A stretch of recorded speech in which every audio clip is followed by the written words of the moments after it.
Wesley Dodds is a fictional character, a superhero who appears in comic books published by DC Comics. The first of several DC characters to bear the name Sandman, he was created by writer Gardner Fox and artist Bert Chrisman. Attired in a green business suit, fedora, and gas mask, the Sandman used a gun emitting a sleeping gas to sedate criminals. He was originally one of the mystery men to appear in comic books and other types of adventure fiction in the 1930s, but later was outfitted with a Unitard cowl costume and developed into a proper superhero, acquiring sidekick Sandy, and founding the Justice Society of America. Like most DC Golden Age superheroes, the Sandman fell into obscurity in the 1940s and eventually other DC characters took his name. During the 1990s, when writer Neil Gaiman's Sandman was popular, DC revived Dodds in Sandman Mystery Theater, a pulp noir series set in the 1930s. Wizard magazine ranked Wesley Dodds among the top 200 comic book characters of all time, and he is the oldest superhero in terms of continuity to appear on the list.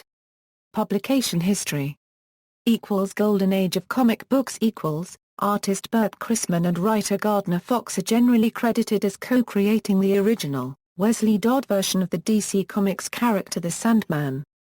While the character's first appearance is usually given as Adventure Comics number 40, he also appeared in DC Comics' 1939 New York World's Fair Comics Omnibus, which historians believe appeared on newsstands 1 to 2 weeks earlier, while also believing the Adventure Comics story was written and drawn first. Each of the two stories' scripts were credited to the pseudonym Larry Dean.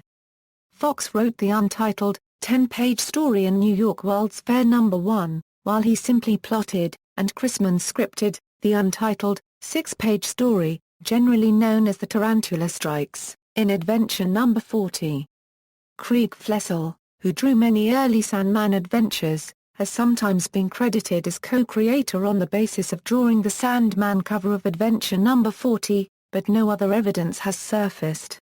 Following these two first appearances, the feature The Sandman continued to appear in the Omnibus Adventure Comics through No. 102. One of the medium's seminal mystery men, as referred to at the time, the Sandman straddled the pulp magazine detective tradition and the emerging superhero tradition by dint of his dual identity and his fanciful, masked attire and weapon, an exotic gas gun that could compel villains to tell the truth, as well as put them to sleep. Unlike many superheroes, he frequently found himself the victim of gunshot wounds, both in the Golden Age and in stories in DC's modern-day Vertigo imprint, and he would continue fighting in spite of his injuries. In his early career, Dodds was frequently aided by his girlfriend, Diane Belmont, who is aware of his dual identity. Unlike many superhero love interests, Belmont was often, though not always, portrayed as an equal partner of the Sandman, rather than a damsel in distress. Later stories would reveal that the two remained together for the duration of their lives, though they never married. The Sandman was one of the original members of the Justice Society of America when that superhero team was introduced in All-Star Comics No. 3, published by All American Comics, one of the companies that would merge to form DC. In Adventure Comics No. 69, Dodds was given a yellow and purple costume by writer Mort Weisinger and artist Paul Norris, as well as a yellow-clad kid sidekick, Sandy the Golden Boy, nephew of Diane Belmont. Later that year, the celebrated team of Joe Simon and Jack Kirby took over this version of the character. In 1942, Dodds enlisted in the U.S. Army and served as an anti-aircraft gunner during World War II. Silver Age to Modern Age reintroduced in the Silver Age and Justice League of America No. 46, the Sandman made occasional appearances in the annual team-ups between that superhero group and the JSA. In 1981 DC began publishing All-Star Squadron, a retelling of the Earth 2 Mystery Men during WWII. Although not a main character, Sandman does appear in its pages. Of note is issue number 18, which gives an explanation of why Dodds changed costumes from the cloak and gas mask to the yellow and purple outfit. Diane wore his costume while he was fighting elsewhere and she was killed in a fray. Dodds decided to wear the new costume, of Diane's design, until he could bring himself to wear the original in which he had died. Later, This explanation would be changed again when Diane Belmont was retconned to have never died, and a new explanation was given. Sandy convinced Dodds to switch to the more colorful costume to gain the support of regular people, who preferred the more traditional superhero look to his older, pulp-themed costume. An acclaimed film noir-inspired retelling of the original Sandman's adventures, Sandman Mystery Theater, ran from 1993 to 1998 under DC Comics' Vertigo Mature Reader imprint. Although as a whole its continuity within the DC universe is debatable, several elements of the series are the more nuanced relationship between Dodds and Diane Belmont. The Sandman's appearance and Dodds' pudgier appearance and wearing of glasses have been adopted into regular continuity. The series ran for 70 issues and one annual. In Sandman Midnight Theater, a one-shot special by Neil Gaiman, Matt Wagner, and Teddy Christiansen, depicts an interaction between the two characters, with the original visiting Great Britain and encountering the imprisoned Dream, the protagonist of Gaiman's series. A minor retcon by Gaiman suggested that Dodds' chosen identity was a result of Dream's absence from the realm the dreaming, and that Dodds carries an aspect of that mystical realm. This explains Dodds' prophetic dreams.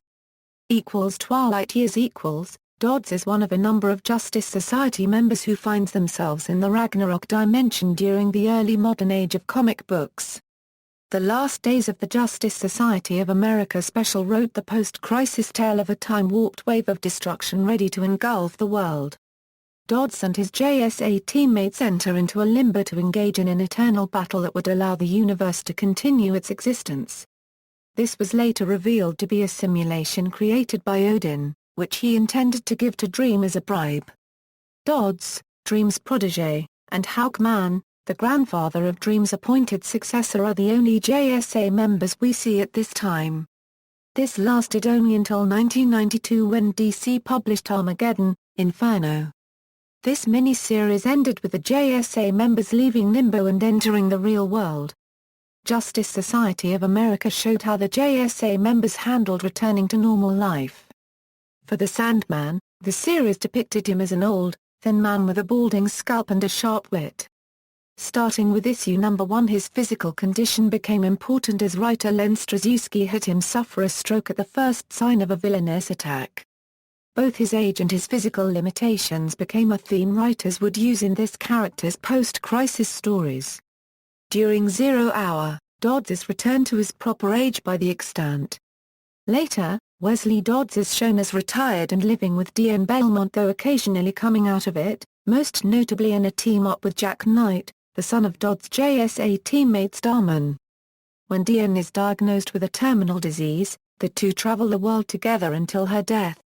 Towards the end of his life, Dodds' prophetic dreams alert him to the identity and location of the new Dr. Fate, prompting him to contact the Grey Man, a being created from the residue of others' dreams, as well as his old friend Speed Saunders, to instruct them to warn his former teammates about what he has discovered.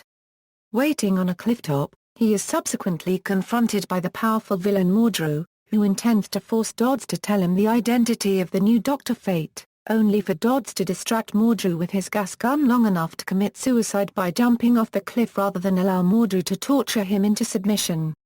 His last thoughts were that his final slumber would be free of nightmares as he is reunited with Diane.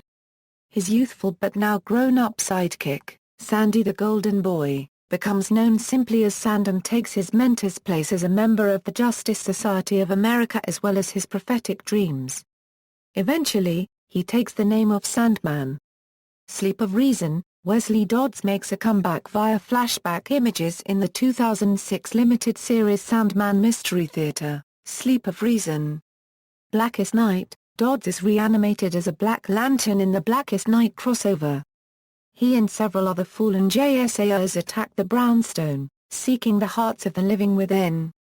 Exodus Noir, Dodds appeared in the Exodus Noir arc of Madame Xanadu in 2010, in a story set in 1940. The New 52 A New Earth 2 version Sandman appears in the New 52. When Washington, D.C. is attacked by Solomon Grundy, Commander Wesley Dodds, along with his Sandman paramilitary force, is sent to retrieve and save President Lightfoot. They are later assigned by Commander Khan in a special and unofficial mission to infiltrate Terry Sloan's secret facility, where they confront and subdue a mind-controlled Michael Holt. Other versions. Kingdom Come Dodds appears as an infirm old man at the beginning of the graphic novel, plagued with visions of the impending apocalyptic battle between various factions of metahumans. Before his death, he relates his visions, interpreted through passages from the Book of Revelation, to Norman Mackay, who later witnesses the events in the company of the Spectre. Powers and abilities. Dodds has prophetic dreams which come to him as cryptic, ambiguous visions of crimes. Originally of unexplained origin, these dreams were later ascribed to encounter between Dodds and the entity known as Dream via Retcon. The visions haunt Whis, who uses his keen intellect and amateur detective skills to properly interpret them. He is also a talented chemist and inventor, creating the sand-like substance and the silicoid gun ultimately responsible for transforming Sandy the Golden Boy into a silicon-based life form. In the early years of his career, Wesley Dodds possesses the strength level of a man who engages in regular exercise, and was a fine hand-to-hand combatant. As he grows older, his strength level diminishes in relative proportion to his age. As hobbies, Whis enjoys reading, writing, poetry, origami and philosophy. Through an unknown process, Whis passes his power of prophetic visions onto his former ward, Sanderson Hawkins, upon the moment of his own death. Wesley Dodds' costume consists of a basic green business suit, fedora, a World War I-era gas mask, a gas gun, and a wire gun. The gas mask protects Dodds from the effects of the gas emitted from his gas gun. The gas gun, a handheld device fitted with cartridges containing concentrated sleeping gas, is Wesley Dodds' only known weapon. Pressing the trigger on the gun releases a cloud of green dust, rendering all within the Sandman's immediate vicinity unconscious. An upgraded canister dispenser for the gun is provided for him by his close friend and confidant, Lee Travis. Whis is also known to conceal smaller knockout gas capsules in a hollow heel on his shoe. These prove ideal when placed in situations where his gas gun is not readily available. He also makes use of a specially designed wirepoon gun, which fires a length of thin, steel cable. In the early days of his career, the Sandman drives a black 1938 Plymouth Coupe. The car is enhanced with various features to aid Whis in his crusade against crime. In other media. Television.